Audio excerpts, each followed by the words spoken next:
Video like जरूर कर लीजिए और ऐसे वीडियो लगातार फ्री में पाने के लिए चैनल को तुरंत सब्सक्राइब कर लीजिए और बेल आइकन को जरूर टैप कर लीजिए ताकि आगे भी सारे वीडियो आपको मिलते रहे। यूट्यूब में फॉलो करते हैं तो प्लीज ये वाला फ्री टेलीग्राम चैनल जरूर ज्वाइन कर लीजिएगा। सारे नोटिफिकेशन सारे अपडेट यहीं पे आते हैं, ध्यान रखिए।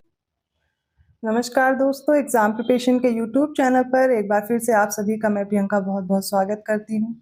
आरओ री एग्ज़ाम के लिए हम लोग टेस्ट सीरीज सॉल्व कर रहे हैं जो कि डेली रात को 9 बजे आ रही है। उसी को फोकस करते हुए हम लोग आगे की क्लास कंटिन्यू कर रहे हैं। अगर आप न्यू हैं चैनल पर, ये क्लास डेली आप रात को 9 बजे देख सकते हैं, जिसमें आरओ का एग्ज़ाम हो या यूपीपीसीएस हो, आप दोनों को टारगेट करते हुए यहाँ पर क्लास कर सकते हैं। ये आपको जो टेस्ट सीरीज दी जा रही है, अलग अलग मॉक टेस्ट हैं और उनसे जो इंपॉर्टेंट क्वेश्चन हैं वो मैं लेकर के करवा रही हूँ। तो मतलब आप इसमें सीरियल देख रहे होंगे कि बिल्कुल एग्जैक्ट सीरियल नहीं चल रहा होगा। 100 to 150 क्वेश्चन में लेकर के चलती हूँ और उसमें भी जो आपके क्वेश्चन नहीं आ सकते हैं वो मैं इनको स्किप कर देती हूँ, लेकिन जो मोस्ट इंपॉर्टेंट क्वेश्चन है वो मैंने रखे हुए हैं। तो डेली इस सीरीज को फॉलो कीजिए। इसमें ज़्यादातर प्रश्न वो मिलेंगे जो लेटेस्ट ट्रेंड रहा है एग्जाम पैटर्न का, जैसे कि क्रोनोलॉजी वाले क्वेश्चन, स्टेटमेंट वाले क्वेश्चन और स्टेटमेंट देकर के पूछना कि इनमें से कौन कौन से कथन सही हैं। ठीक है, इस तरीके के ऑप्शन दे दिए जाते हैं। हिस्ट्री हो, ज्योग्राफी हो, पॉलिटी हो, यूपीजी के हो, सारे सब्जेक्ट आप यहाँ पर कवर करेंगे। तो ध्यान से इस क्लास को देखिए। इसके साथ साथ आप टेस्ट सीरीज ज्वाइन करना चाहते हैं या पेड क्विज लेना चाहते हैं, कंप्लीट क्रैश कोर्स पाना चाहते हैं, इसके लिए आप स्टडी फॉर सिविल सर्विसेज का कोर्स ज्वाइन कर सकते हैं। ये पेड ग्रुप के लिए आपको नंबर्स प्रोवाइड किए गए हैं।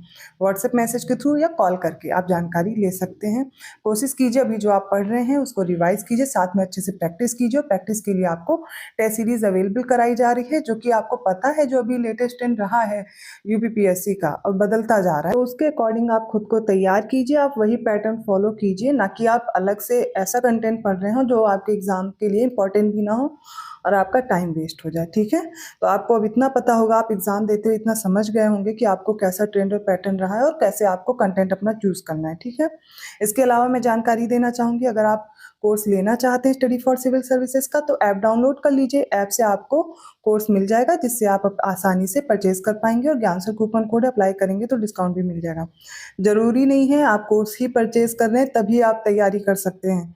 अगर आप सेल्फ स्टडी कर रहे हैं तो टेस्ट सीरीज ले लीजिए या फिर जो यूट्यूब पे स्टडी फॉर सिविल सर्विसेज का चैनल है उसे फॉलो करते रहिए, वहां पर आपको टेस्ट सीरीज प्रोवाइड की जा रही है। ठीक है, तो दोनों आपके पास ऑप्शन अवेलेबल हैं, आप जैसे भी मेहनत कर सकते हैं उस तरह तैयार कीजिए। इस चैनल पर आपको जीएस के जो इंपॉर्टेंट कंटेंट है जैसे कि टॉपिक वाइज है वो दोपहर 1 बजे आता है और रात को 9 बजे प्रैक्टिस कराई जा रही है। ठीक है, तो ये प्रैक्टिस की क्लास में कंटिन्यू कर रही हूँ। आप डेली ऐसे ही क्वेश्चन देख सकते हैं जो मोस्ट इंपॉर्टेंट है और रेगुलर अगर आप इसको फॉलो कर रहे हैं ना, रिवाइज कर लेंगे डेफिनेटली, जैसे कि अभी पीसीएस के पेपर में भी क्वेश्चन थे और ऐसे आगे भी मिलेंगे आपको। ठीक, चलिए स्टार्ट करते हैं क्लास।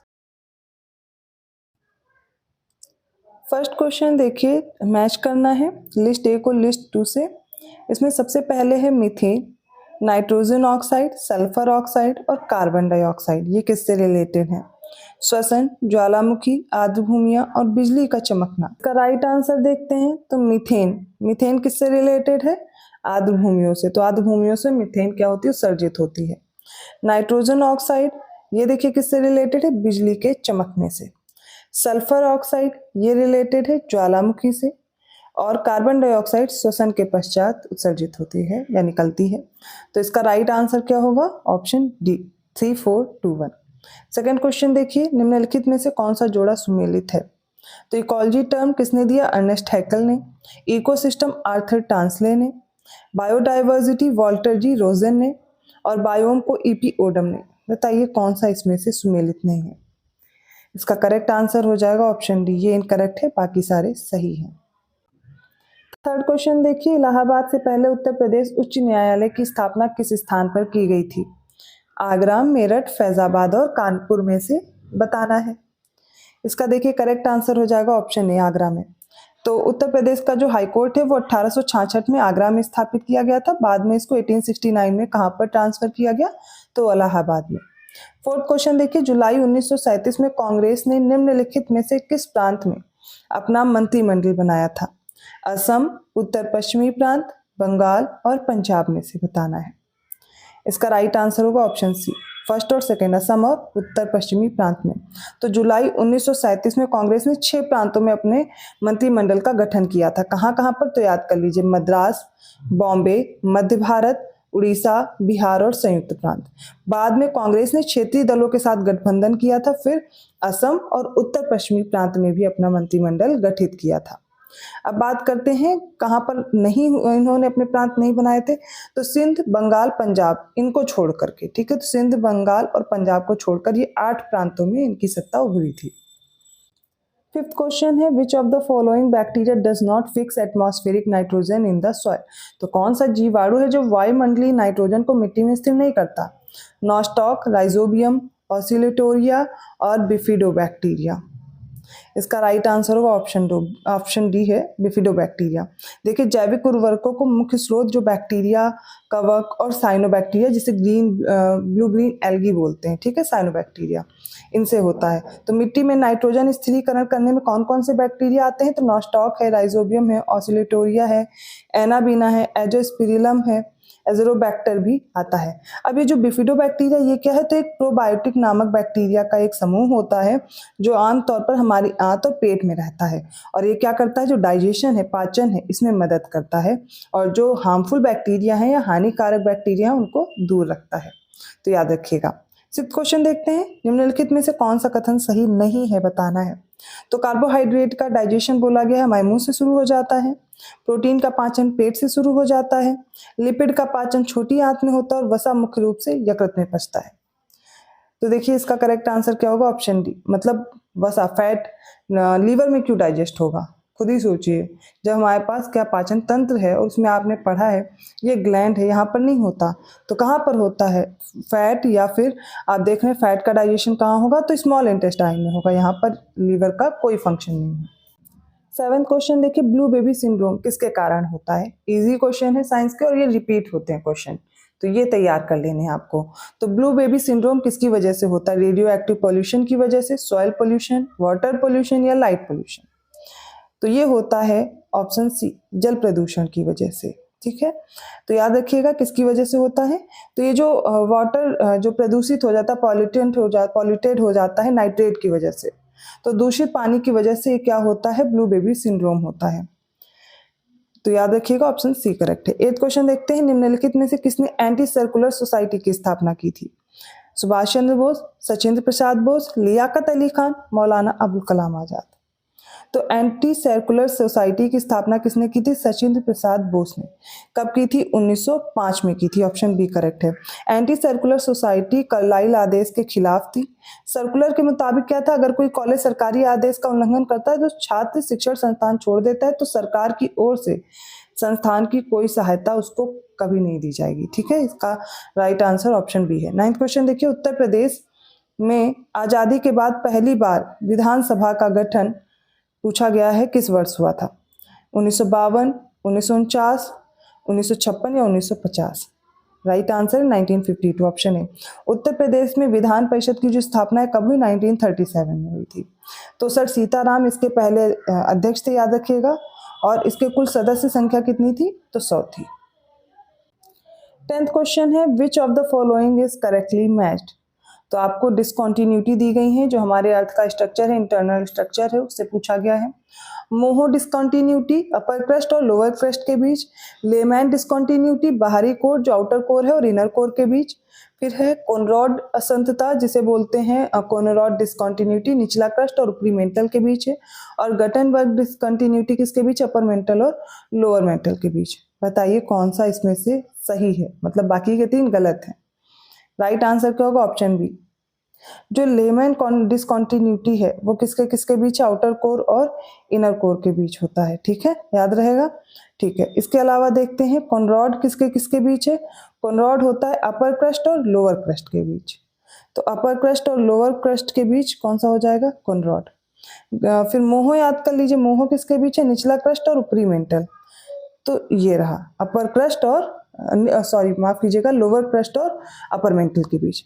फिर आ जाता है गटनबर्ग। तो गटनबर्ग किसके किसके बीच होता है? निचला मेंटल और बाहरी कोर, मतलब आउटर कोर और क्या हो जाएगा? लोअर मेंटल के बीच गटनबर्ग होता है, तो ये करेक्ट हो जाएगा।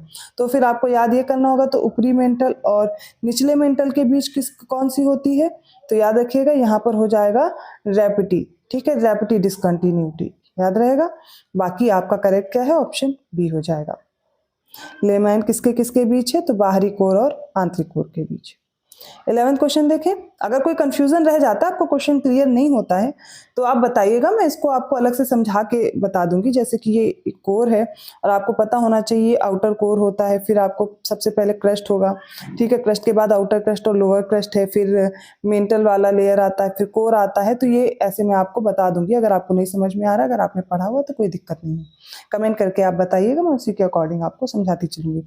11वां क्वेश्चन है, कंसीडर द फॉलोइंग स्टेटमेंट। बताने कौन से स्टेटमेंट सही है। स्तरित बादल, जिन्हें स्ट्रेटस क्लाउड्स बोलते हैं, ये फॉर्म होते हैं due to loss of heat, तो गर्मी की हानि के कारण बनते हैं। नेक्स्ट है साइरस क्लाउड्स, तो पक्षाब मेघ भारी वर्षा और तूफान का कारण बनते हैं। थर्ड है वर्षी बादल सतह के बहुत करीब बनते हैं। बताइए कौन से करेक्ट है। इसका right answer option C, first और थर्ड स्टेटमेंट करेक्ट है, सेकंड इनकरेक्ट है। तो जो स्ट्रेटस बादल होते हैं, ये इनके नुकसान या विभिन्न तापमानों के क्या होते हैं? वायु द्रव्यमान के मिश्रण के कारण बनने वाले परतदार बादल होते हैं, स्ट्रेटस इसीलिए इनको बोलते हैं। अब देखिए, जो निम्बस बादल होते हैं वो कम ऊंचाई पर होते हैं या सतह के बहुत करीब बनते हैं और आमतौर पर काले भूरे रंग के होते हैं, जिनको आप काले मेघा सॉन्ग सुना होगा ना। और ये क्या करते हैं? ये वर्षा लाने वाले बादल होते हैं जो भारी वर्षा और तूफान का कारण बनते हैं, इसीलिए सेकंड इनकरेक्ट हो जाएगा। यहाँ पर साइरस नहीं, यहाँ पे निम्बस होना चाहिए। तो निम्बस याद रखेंगे, वो वही वाले मेघा है, काले मेघा जो पानी बरसाते हैं, ठीक है, अब से याद रहेगा ना निम्बस वाले, ठीक है। फिर साइरस बादल है जो 8000 से 12000 मीटर की ऊंचाई पर बनने वाले सफेद रंग के बिखरे हुए बादल होते हैं और सबसे ऊंचाई पर होते हैं। चलिए अगला प्रश्न देखते हैं। 12वां क्वेश्चन है, ग्रहों की हवाओं का स्वरूप जिन कारकों पर निर्भर करता है वे कौन से? पृथ्वी का परिक्रमण, पृथ्वी का घूर्णन, महासागर और महाद्वीपों का वितरण। चलिए देखते हैं। इसका राइट आंसर हो जाएगा ऑप्शन बी, सेकंड और थर्ड करेक्ट है, पहला इनकरेक्ट है, क्योंकि पृथ्वी के परिक्रमण का इस पर कोई भी प्रभाव नहीं पड़ता। तो ग्रहों या स्थायी हवाओं का जो पैटर्न है वो कई कारकों पर निर्भर करता है। पहले तो वायुमंडलीय ताप क्या है और अक्षांशों में जो भिन्नताएं हैं। दूसरा, प्रेशर बेल्ट का जो निर्माण होता है। तीसरा, पृथ्वी जो घूम रही है, ठीक है, घूर्णन है उसका जो अपने अक्ष पर, प्लस महासागर और महाद्वीपों का जो वितरण है, और सूर्य की स्थिति में जो बार बार परिवर्तन हो रहा है और प्रेशर बेल्ट का जो स्थानांतरण हो रहा है, उसकी वजह से स्टेटमेंट बन सकते हैं इन प्रश्नों में। तो याद रखिएगा इनको, ऑप्शन यहाँ पर बी करेक्ट है, ठीक है। पृथ्वी का परिक्रमण का इस पे प्रभाव नहीं पड़ता। 13वां क्वेश्चन है, दियारा खेती की जाती है शुष्क क्षेत्र में, बाढ़ प्रभावित क्षेत्र में, पर्वतीय क्षेत्र में या फिर पठारी क्षेत्र में। तो दियारा खेती जो क्या मुगल काल के दौरान शुरू हुई थी, ठीक है। क्या होता है?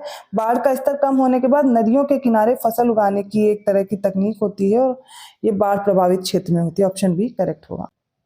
14वां क्वेश्चन देखिए, निम्नलिखित में से क्या मथुरा कला विद्यालय की विशेषता नहीं है?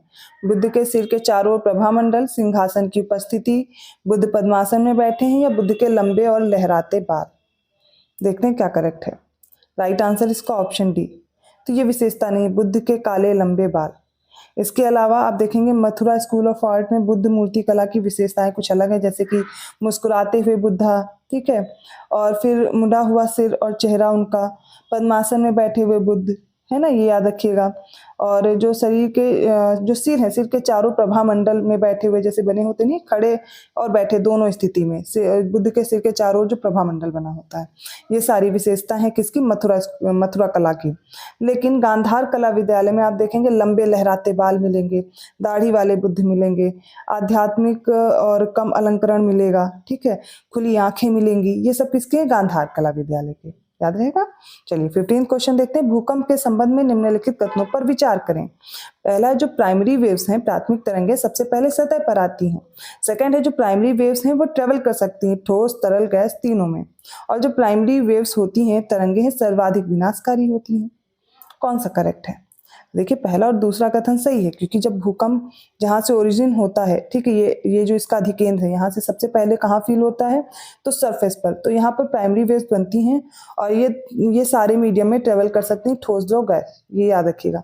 लेकिन सर्वाधिक जो विनाशकारी होती हैं वो कौन सी होती हैं? वो सरफेस वेव होती हैं, ठीक है। तो आपने याद किया होगा वो कौन सी होंगी वेव्स, याद रखिएगा, सरफेस वेव्स हैं, ठीक है, याद रहेगा। तो आज के ये इंपॉर्टेंट क्वेश्चन थे। कमेंट करके ज़रूर बताइएगा आपको ये क्लास कैसी लगी। वीडियो अच्छा लगा तो प्लीज़ लाइक कीजिए, चैनल को सब्सक्राइब जरूर कीजिए और लोगों को शेयर भी करते रहिए। इसके साथ साथ आप फुल टेस्ट सीरीज़ पाना चाहते हैं, मॉक टेस्ट सॉल्व करना चाहते हैं, आप अलग से टेस्ट सीरीज़ ज्वाइन कर सकते हैं। ऐसे ही और इंपॉर्टेंट क्वेश्चन आपको एक जगह मिल जाएगा जो एग्जाम ओरिएंटेड होंगे और ये क्वेश्चन आपके लिए इंपॉर्टेंट हैं जो आप सॉल्व कर रहे हैं। रिवाइज भी करते रहिए। ऐसे ही क्वेश्चंस के साथ आती हूँ नेक्स्ट वीडियो में। तब तक के लिए धन्यवाद।